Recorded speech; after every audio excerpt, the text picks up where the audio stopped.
जय माता दी दोस्तों।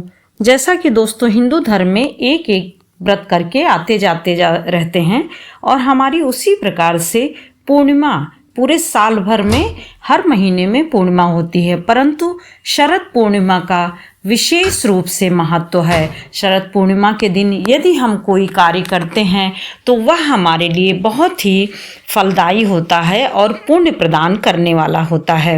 शरद पूर्णिमा हमारी 2022 में कब पड़ रही है यह हम जानते हैं, और पूजा कैसे करनी चाहिए, कथा कौन सी है और चंद्रमा को अर्घ्य कैसे देना चाहिए, इस प्रकार से हम यह चर्चा करते हैं। स्नान व्रत किस प्रकार से करना चाहिए। तो दोस्तों शरद पूर्णिमा हमारी 2022 में 9 अक्टूबर को पड़ रही है, क्योंकि 9 अक्टूबर को 3:41 से लग जाएगा। तो होता क्या है कि रात्रि में हमें चंद्रमा को अर्घ्य देना रहता है, चंद्रमा की पूजा करनी रहती है, इसलिए 9 अक्टूबर को हम मनाएंगे, जो कि 10 को दोपहर तक है। यह पूर्णिमा हमारी अश्विन माह की शुक्ल पक्ष की पूर्णिमा को पड़ती है, उसी को शरद पूर्णिमा के नाम से जाना जाता है। इसका और भी नाम है, और हिंदू धर्म में, सनातन धर्म में शरद पूर्णिमा सबसे बड़ी पूर्णिमा मानी जाती है। सबसे बड़ी पूर्णिमा इसलिए मानी जाती है क्योंकि चंद्रमा अपनी 16 कलाओं से युक्त इस समय होता है, इस दिन होता है, शरद पूर्णिमा के दिन होता है। वह अपनी कलाओं के द्वारा पूरी पृथ्वी को जागृत करता रहता है और विभिन्न प्रकार के वस्तुओं में उस दिन दूसरी ही चमक देखने को मिलती है, क्योंकि उन कलाओं से, चंद्रमा की उन कलाओं से नित्य पूरे टाइम यानी रात भर अमृत झरता रहता है।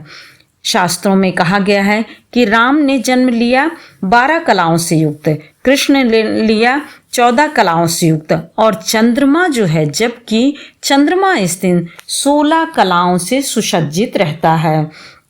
इसलिए दोस्तों 16 कलाओं से परिपूर्ण होने पर इस पूर्णिमा का और भी महत्व बढ़ गया है। यह पूर्णिमा धर्मों के अनुसार, शास्त्रों के अनुसार सभी प्रकार से श्रेष्ठ मानी जाती है। इस दिन, इस पूर्णिमा को इसलिए भी बहुत श्रेष्ठ माना जाता है क्योंकि श्री कृष्ण भगवान ने इसी दिन रासलीला की थी गोपियों के साथ, जो कि जिस समय गोपियों के साथ वह रासलीला कर रहे थे, सभी गोपियों को ऐसा प्रतीत हो रहा था कि वह उन्हीं के साथ रास रचा रहे हैं, रास कर रहे हैं। ऐसा भगवत पुराण में कहा गया है। और उसी समय चंद्रमा अपनी पूरी रश्मियों को, पूरी किरणों को श्री कृष्ण भगवान के मुख पर तेज डाल रहे थे। तो ऐसा प्रतीत हो रहा था कि श्री कृष्ण भगवान जैसे कि सभी से रास रचा रहे हों, और ऐसा प्रतीत हो रहा था कि आत्मा और परमात्मा का मिलन भी इसी दिन होता है। इस प्रकार से दोस्तों यह हमारी शरद पूर्णिमा बहुत ही विशेष रूप से महत्वपूर्ण है। शरद पूर्णिमा में कार्तिक मास में, चूंकि इसी दिन से स्नान, व्रत, ध्यान यह सब भी शुरू कर दिया जाता है। नियम पूर्वक सुबह भोर में स्नान करने का भी होता है, व्रत करने का भी होता है। यह सब शरद पूर्णिमा से लेकर के कार्तिक पूर्णिमा तक रहता है, पूरे 1 महीने तक रहता है।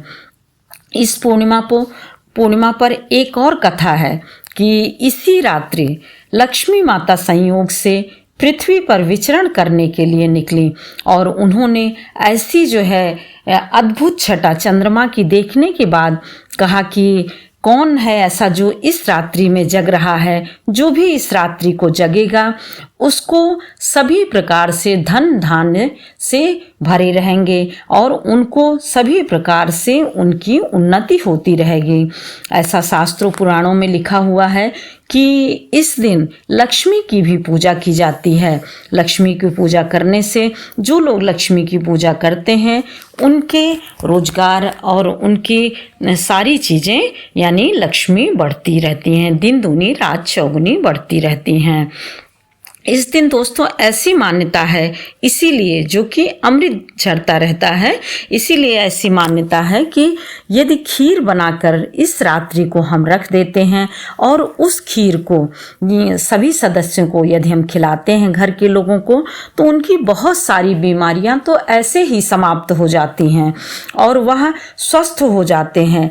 और सबसे बड़ी बात कि खीर इसलिए रखा जाता है कि दूध और चावल यह सफ़ेद होते हैं, यह भी चंद्रमा को शीतलता प्रदान करने में सहायक होते हैं और इनमें ऐसे तत्व पाए जाते हैं जो कि चंद्रमा की किरणों से मिलने के बाद उसका और गुना बढ़ जाता है। गुण बहुत ही ज़्यादा बढ़ जाने के कारण हम खीर ही रखते हैं। परंतु यदि आप खीर ना रख पाइए तो कुछ भी रख सकते हैं। खीर रखने पे हमें उसका पूरी तरह से लाभ मिलता है। और इस दिन जब अमृत बरसता रहता है तो पूरी पृथ्वी हमारी सकारात्मक ऊर्जा से भर जाती है। प्रकृति से लेकर के पूरे संसार के लोग आप देखेंगे कि उनको सभी प्रकार की ऊर्जा सकारात्मक प्राप्त हो रही है। और एक ऐसी कहावत भी पुराणों में है कि रावण ने एक क्रिया करके, त्राटक क्रिया होती है जो कि चंद्रमा को निहारना। रावण ने इस क्रिया के द्वारा चंद्रमा की शीतलता को अपनी नाभि में, यानी इस दिन अमृत टपकता रहता है तो अपनी नाभि के द्वारा किया था, जिससे कि उसे इसका पूर्ण रूप से लाभ मिला। यह आप लोग जानते ही हैं। इसी प्रकार से दोस्तों अब की बार बहुत ही शुभ संयोग बन रहा है जो कि सर्वार्थ योग सिद्ध लग रहा है। जो भी कार्य इस समय करेंगे या इस दिन करेंगे वह सर्वार्थ रूप से, सभी रूप से लाभ प्रदान करने वाला होगा। इस प्रकार से दोस्तों चंद्रमा इस दिन 16 कलाओं से चूंकि परिपूर्ण रहता है तो वह जो है ज़्यादा से ज़्यादा पृथ्वीवासी को हर तरह से ऊर्जा प्रदान करता रहता है। और इस दिन आप किसी भी प्रकार की कोई बीमारी जिसको रहती है, यदि खीर बना के खिला देते हैं तो पूर्ण रूप से वह बीमारी अवश्य ही दूर चली जाती है। और 16 कलाओं से परिपूर्ण होने के कारण इस दिन पूरी रात्रि जो अमृत बरसता रहता है उसका उपयोग सभी को लेना चाहिए। इस माह का बहुत ही विशेष रूप से महत्व है।